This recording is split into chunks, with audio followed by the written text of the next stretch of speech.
Assalamualaikum warahmatullahi wabarakatuh. Perkenalkan, nama saya Arifin Agustian dengan NIM 857029475 dengan prodi S1 PGSD, mata kuliah Pendidikan IPA di SD dengan tutor kami yaitu Bapak Dian Ramadan MPD yang saya hormati. Pertama-tama marilah kita panjatkan puji syukur kehadirat Allah Subhanahu wa taala yang telah melimpahkan rahmat, taufik dan hidayah kepada kita semua. Pada siang hari ini kita bisa melaksanakan tugas praktek tutorial yang kedua dengan mata kuliah Pendidikan IPA di SD. Oke, sebelum kita melanjutkan kegiatan pembelajaran yaitu dengan alat peraga pembelajaran IPA di SD dengan zat dan wujud zat dan perubahan, nanti kita akan praktekkan. Sebelum itu saya akan menjelaskan pengertian media pembelajaran. Jadi pengertian pembelajaran IPA di SD itu yaitu menurut Heinrich DKK 1996, yaitu media tunggal secara umum adalah saluran komunikasi segala sesuatu yang membawa informasi dari sumber informasi untuk disampaikan kepada penerima informasi. Jadi contohnya ada film, televisi, diagram, materi pembelajaran, komputer, dan instruktur. Media dipandang sebagai media instruksional apabila membawa pesan yang mengandung tujuan instruksional. Di samping itu, istilah media terdapat juga istilah metode pembelajaran. Jadi metode pembelajaran yaitu adalah prosedur instruksional yang dipilih untuk membantu siswa mencapai tujuan atau menginternalisasi materi pesan yang disampaikan. Yaitu ada tujuan penggunaan media secara umum adalah untuk memfasilitasi komunikasi dan pembelajaran. Tujuannya apa? Yaitu antara lain adalah untuk satu, meningkatkan kualitas dan efektivitas pembelajaran. Yang kedua yaitu memudahkan guru dalam melaksanakan pembelajaran. Yang ketiga yaitu memberikan arahan tentang tujuan yang akan dicapai. Dan yang keempat menyediakan evaluasi mandiri. Yang kelima yaitu memberi rangsangan kepada guru untuk kreatif. Dan yang keenam yaitu menyampaikan materi pembelajaran. Dan yang ketujuh yaitu membantu pembelajaran memiliki kekhususan tertentu. Oke, yang kedua yaitu yang B, yaitu prinsip pemilihan dan penggunaan media. Jadi kita memilih ya. Menurut Heinrich DKK 1996, yaitu dalam merencanakan penyelenggaraan pembelajaran perlu melakukan hal berikut, yaitu memahami karakteristik siswa, menentukan tujuan pembelajaran, menentukan jembatan atau penghubung antara pengetahuan, keterampilan, perilaku siswa dengan tujuan yang akan dicapai melalui pembelajaran, yaitu menentukan metode, format media yang cocok tepat digunakan media, melibatkan siswa untuk berpartisipasi dan dalam pembelajaran dan melakukan evaluasi dan revisi terhadap pembelajaran. Format media adalah bentuk fisik yang berisi pesan untuk disampaikan, untuk ditunjukkan, misalnya berupa keep card, slip audio, film video, atau komputer. Media yang dapat bersifat visual dan tidak bergerak. Terus dalam menyediakan pembelajaran, guru dapat dihadapkan pada tiga kondisi, yaitu yang pertama yaitu memilih bahan media yang sesuai benar dengan tujuan pembelajaran. Yang kedua yaitu memilih dari bahan media yang kurang sesuai dengan tujuan sehingga perlu dimodifikasi. Yang ketiga yaitu merancang media yang baru. Oke, jadi teman-teman tadi kan sudah saya jelaskan tentang pengertian media pembelajaran dan beserta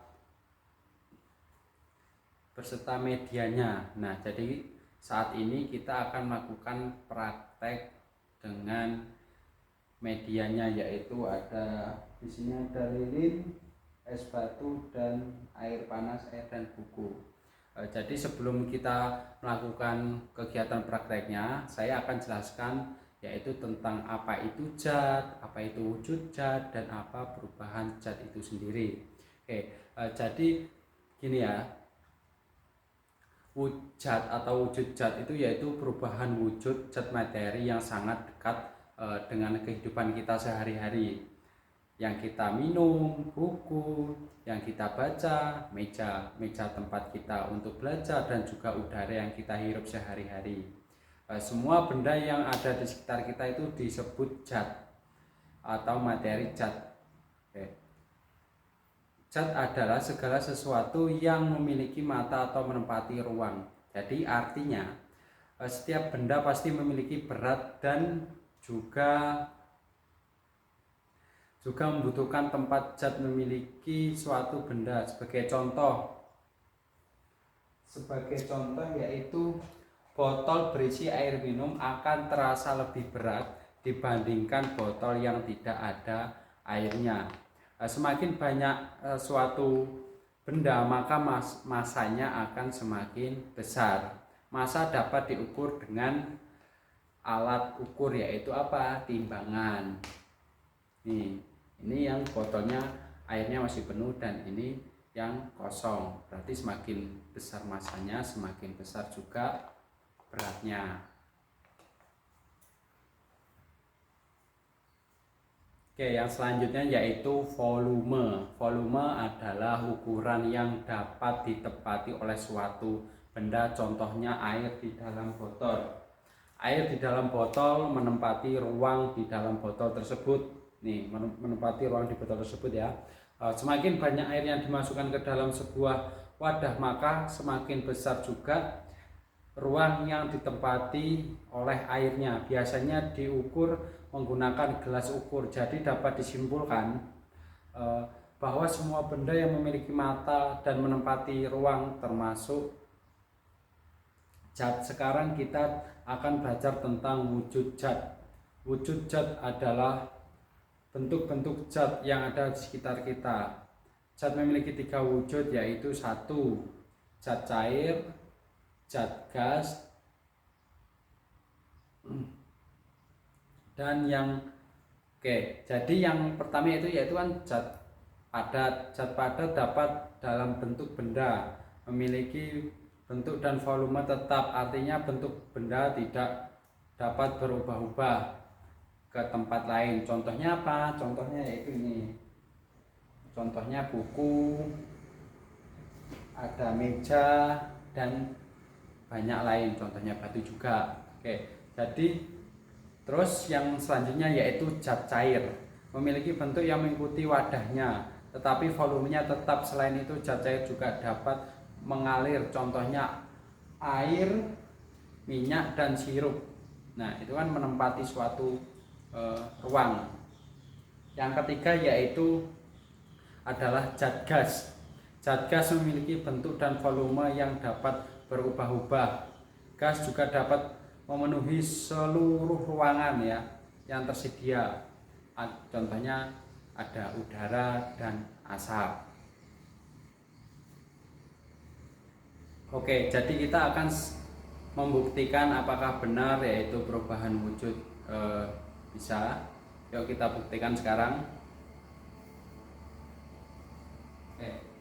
Jadi perubahan zat wujud itu adalah perubahan dari satu bentuk ke bentuk yang lain. Perubahan ini biasanya terjadi karena apa? Karena perubahan suhu, yaitu benda menerima atau melepaskan panas. Ada beberapa jenis perubahan wujud. Yang pertama yaitu cair.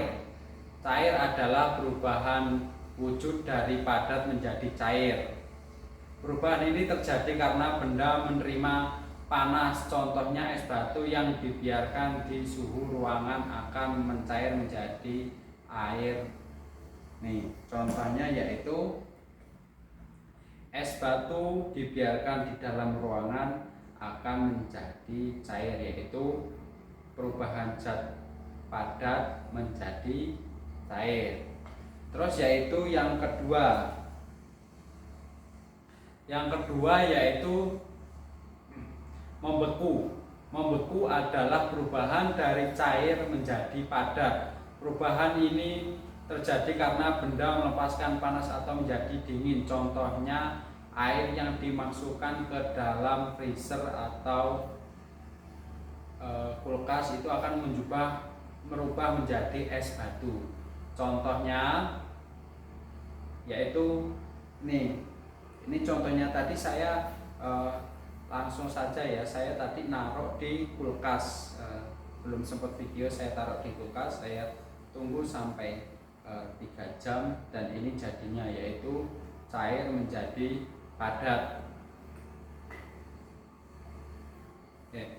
Yang selanjutnya yaitu perubahan cair menjadi gas. Yang ketiga ya, perubahan cair menjadi gas. Perubahan ini terjadi karena benda menerima panas. Contohnya air yang dipanaskan lama-lama akan berubah menjadi uap air. Nah, ini tadi saya sudah mendidihkan air, tak taruh di gelas ini, dan saya akan membuktikan apakah benar dari panas ini akan menjadi uap air. Kita buka sekarang ya. Oke. Dan ini kelihatan nggak ya?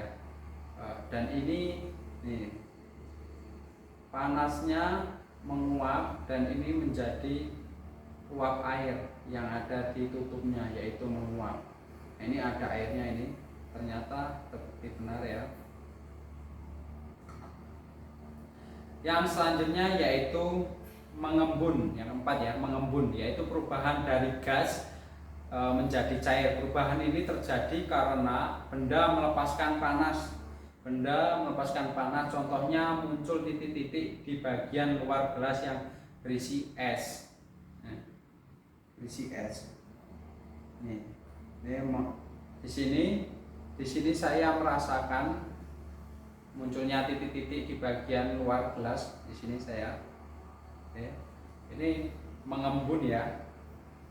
Ini saya merasakan ini ada embunnya di sini, basah, cukup basah. Yang selanjutnya yaitu menyublim. Menyublim adalah perubahan dari padat menjadi gas. Perubahan ini terjadi karena benda menerima panas. Contohnya adalah kapur barus yang lama-lama habis di dalam lemari. Untuk menyublim saya belum menemukan medianya, yaitu kapur. Kita lewati saja, yaitu mengkristal adalah perubahan dari gas menjadi padat. Perubahan ini terjadi karena benda melepaskan panas. Contohnya adalah terbentuknya bunga es di dalam freezer. Dari penjelasan ini ya, jadi tadi saya kan cair menjadi padat, saya buktikan, mohon maaf saya tadi tidak video, yaitu ini dari cair menjadi padat, yaitu membentuklah sebuah es batu. Dan yang terakhir saya tadi mengkristal, yaitu kan menjadi bunga. Karena perubahan wujud suhu menerima atau melepaskan panas, cat dapat berubah menjadi bentuk ke bentuk yang lainnya. Oke, jadi sebagian tadi praktek yang saya berikan contoh, yaitu ada lilin. Kita buktikan lilin, yaitu dari yang padat menjadi cair. Nanti lama-lama lilin akan berkurang.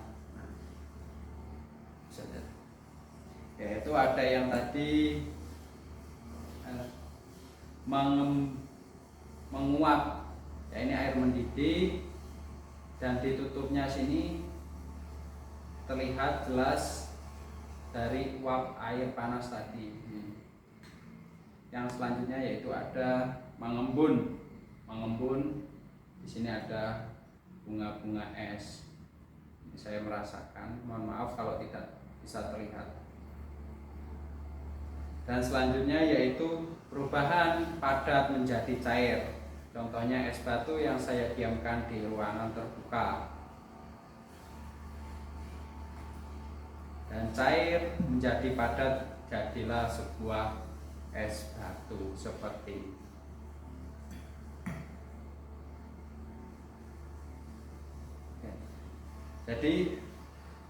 Jadi sekarang kita sudah tahu ya, belajar tentang wujud zat dan perubahan wujud zat. Mungkin cukup sekian dari saya. Kalau ada kesalahan mohon maaf sebesar-besarnya.